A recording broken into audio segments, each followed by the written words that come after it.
A volcano near Iceland's capital has erupted for the 10th time in 3 years, spewing fountains of lava and smoke, according to the country's meteorological office. But there were no disruptions to air traffic or infrastructure. 아이슬란드 수도 인근의 화산이 최근 3년 사이 10번째로 폭발해 용암과 연기가 치솟았다고 아이슬란드 기상당국이 발표했습니다. 하지만 항공편 결항 사태나 주요 기반시설 피해는 없는 것으로 전해졌습니다. If you live in Iceland, you're used to it because it's the country of volcanoes. It's right on that fault line between the North American plate and the Eurasian plate. And it's where these plates meet that we get volcanoes, and we also get earthquakes. And so they have geysers, they've got warm water springs. It's a very nice place to go, but sometimes they have eruptions. And in this case, there was a massive ground fissure that opened up about 3 kilometers long with magma coming up from the Earth's crust. Wow. So there's no big danger, no big damage. It hasn't affected the capital city. There's no big dispersal of ash like we had a few years ago, maybe almost a decade ago, when planes had to actually stop flying because the volcano disrupted air traffic. But what we have been seeing is in the last 3 years or so, there have been more and more of these eruptions. And they're happening more and more often. This is the 6th so far for Iceland this year. We may have more to come next year. Now, not to get too technical, but you did mention the word fissure earlier on, Fissure. Yeah. Could you briefly tell us what that is? Sure. A fissure is like a long split, a long hole that opens up. So, for example, if you cut yourself, when you're cooking, that's not a fissure. It's just a cut. However, if suddenly your wall breaks in half and there's a big hole down the middle, you could call that a fissure. So we're using it for something quite large. It's sometimes used in medical terms for some things, but often it's going to be something big, like this big long hole has opened up. So we can think of this in terms of the volcano as the sort of entryway to the volcano where things are spewing? Yes. Okay, and what is spewing? Spew. I really don't like the sound of this word. It's not a nice sounding word for some native speakers. But what it means is something is forcefully pushed out. So we use it for volcanoes when they spew out lava. We could use it for whales who spew out water from their blowhole. Yes. We also use it if we're not feeling very well. In American English, it means to vomit, to be sick. But yes, so we're looking at something being pushed out with force or with pressure. 뿜어내다. 아니면 분출하다라는 뜻입니다.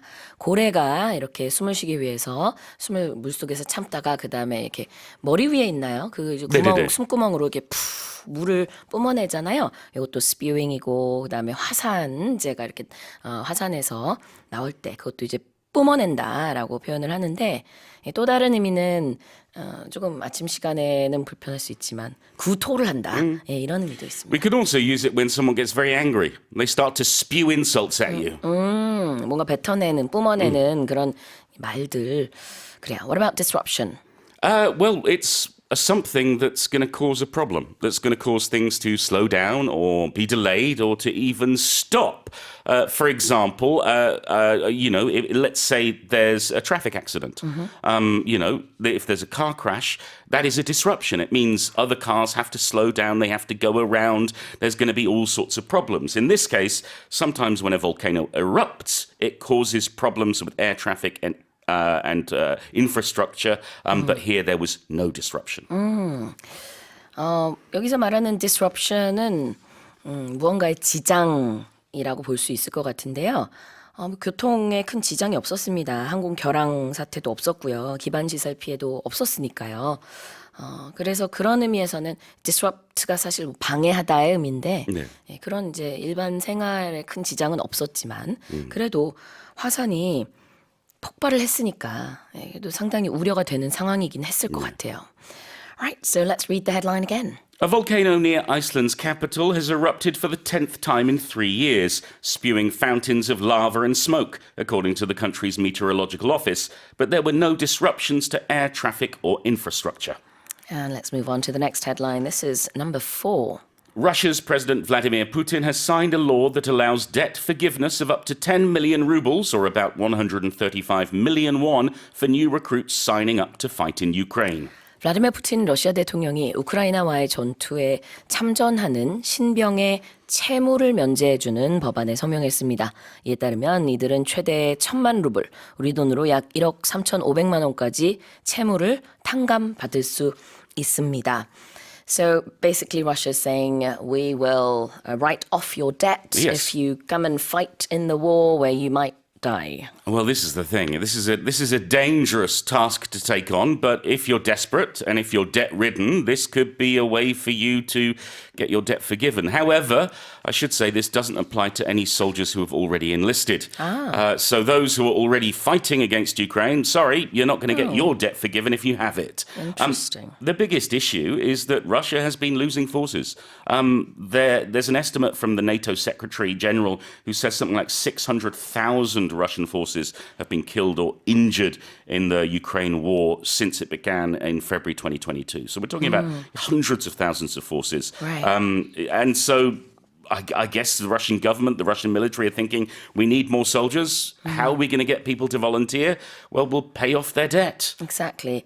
자, 지금 여러 가지 표현이 debt와 함께 나왔습니다. 방금 폴 선생님은 pay off your debt라고 했고요. 조금 전에 저는 write off your debt라고 했는데 또 여기 이런 표현이 있어요. forgive your debt. 이게 다 무슨 뜻이에요? Well, to pay off or to write off suggests that you're going to give the money. Whereas debt forgiveness or to forgive a debt is when you say, don't worry about it. You don't have to pay it back.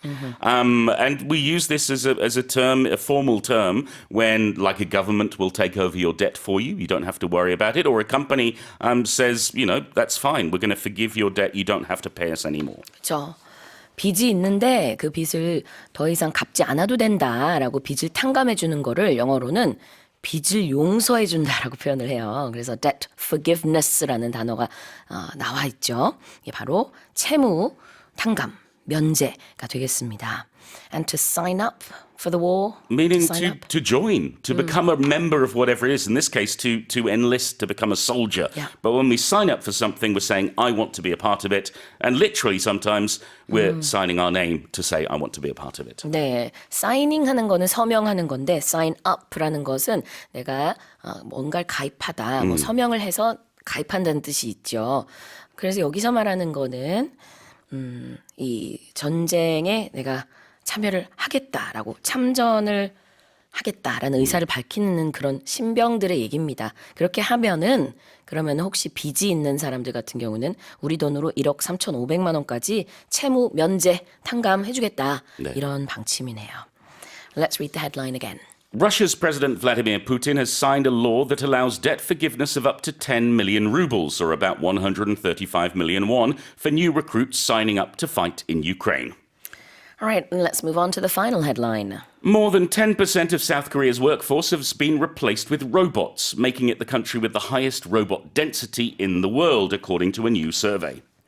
지난해 국내 노동력의 10% 이상이 로봇으로 대체돼 우리나라가 로봇 밀도 세계 1위를 기록했다는 조사 결과가 나왔습니다.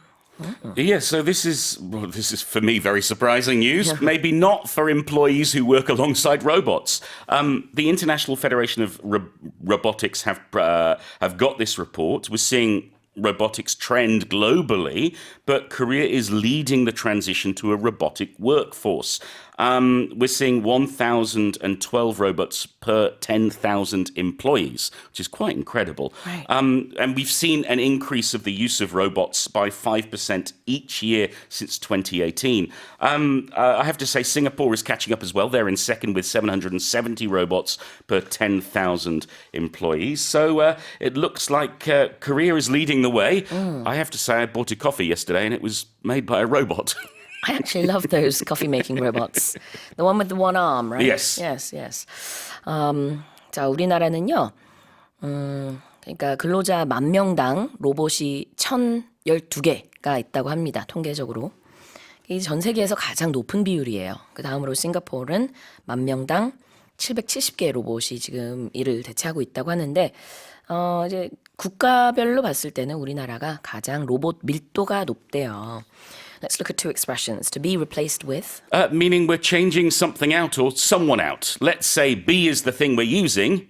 We replace it with A, meaning we use A instead of B. So it can be for a person, it could be for equipment, it could be for a word. Let's say, oh, I don't like you using the word nice, Sue. Can you please replace it with another word? Maybe good or great or fabulous. 그래요. 자, replace라는 거는 교체한다는 의미가 있어서 be replaced with는 무엇으로 된다라는 뜻이 되겠고요. 자, 그 다음에는 robot density. When we talk about density, we're talking about the amount of something in a volume. And here the volume is the population of workers. So robot density will be the number of robots within that population of workers. Right. 자, 여기서 robot density는 로봇 밀도가 되겠고요. 이 문장 속에서 making it the country라는 표현이 나오는데 이거를 조금 부연을 좀 하자면 making South Korea the country 이렇게 이어지는 문장이에요. 네. South Korea 대신에 it라는 대명사가 들어간 건데 이제 한국의 인력의 10% 이상이 로봇으로 대체됐다.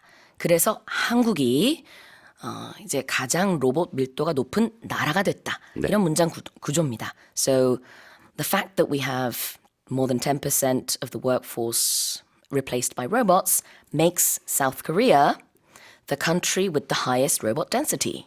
Yes. 이렇게 문장 구조가 된다고 보시면 되겠습니다. And hello to all the robots listening. Yes. 다시 한번 읽어볼까요? More than 10% of South Korea's workforce has been replaced with robots, making it the country with the highest robot density in the world, according to a new survey.